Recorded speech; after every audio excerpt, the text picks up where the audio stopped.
وہ ایک سانپ اور باندر کی تھی دوستی آپس میں، تو وہ جب بھی ملتے ہنسی مذاق کرتے تو باندر جو تھا ہنسی مذاق میں اس کو کہتا یار سیدھے ہو کے چلا کر، ایسے جو ہے نا ڈینگ وال نہ لگایا کر، اس طرح جو تم بلانگے مارتا ہے نا یہ مجھے پسند بالکل نہیں ہے سرے سے۔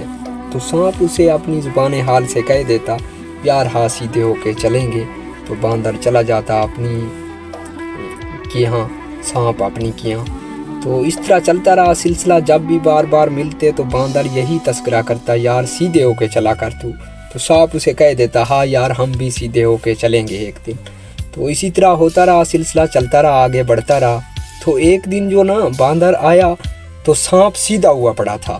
باندر بڑا ہی خوش ہو گیا، چھلانگے لگانے لگا کہ یار آج بڑی مدت کے بعد میرے دوست نے میری بات مان لی ہے، میری بات پہ اس نے عمل کر دیا ہے، اب تو سیدھا ہوا پڑا ہے بالکل۔ تو باندر جب اس کے قریب آیا تو ہلانے لگا سانپ کو، سانپ خاموش۔ تو باندر نے کہا یہ، پھر ذرا زور سے جھٹکا دیا باندر نے تو سانپ خاموش۔ تو باندر کو پتہ چل گیا کہ یہ جو ہے نا چلا گیا ہے، مر گیا ہے، ختم ہو گیا ہے۔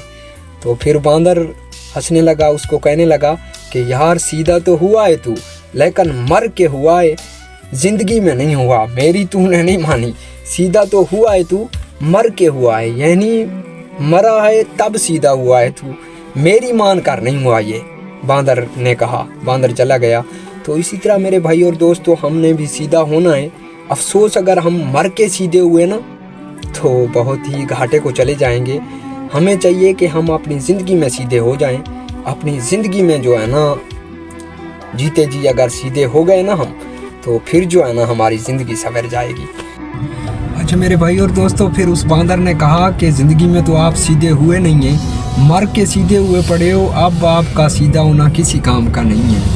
تو میرے بھائی اور دوستو انسان بھی اسی طرح ہے، اگر زندگی میں یہ سیدھا ہو کے چلے گا، سیدھا ہو گیا نا تو پھر اس کی جو ہے نا قیمت ہے۔ اگر زندگی میں سیدھا نہیں ہوا، سیدھا تو ہمیں ہونا ہے۔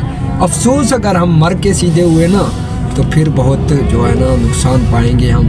اس سیدھے ہونے سے کیا مراد ہے؟ یعنی غلط کاموں کو چھوڑ دینا، اچھے کام شروع کر دینا، برائی کی طرف اٹھنے والے قدموں کو روک لینا، حضور صلی اللہ علیہ وسلم کی سنت کو اپنانا اور اپنی زندگی میں اللہ کے احکامات لے آنا۔